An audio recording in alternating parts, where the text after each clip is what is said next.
శివాయ గురవే నమః. ఒంట్లో ఏదైనా గాయాలు, దెబ్బలు తగిలి ఇబ్బంది పడుతున్నారా?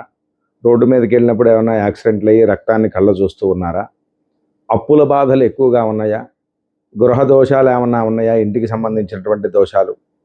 అటువంటి దోషాలన్నీ పోగొట్టుకోవాలంటే గ్రహాల్లో మూడో గ్రహమైనటువంటి కుజ గ్రహ ఆరాధన, తదధిష్టాన దేవతను కనుక ఆరాధన చేసినట్లయితే ఆ దోషాలన్నీ కూడా పరిహారం అయిపోతాయి. దానికోసం అని చెప్పి శాస్త్రంలో మనకి ఒక మంత్రం చెప్పబడింది. ఇది రోజు పారాయణ చేసుకున్నట్లయితే గనక సకల శ్రేయస్సులు కలుగుతాయి.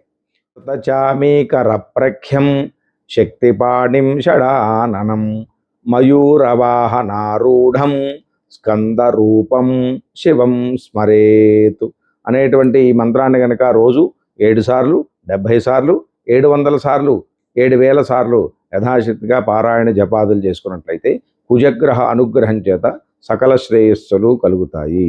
స్వస్తి.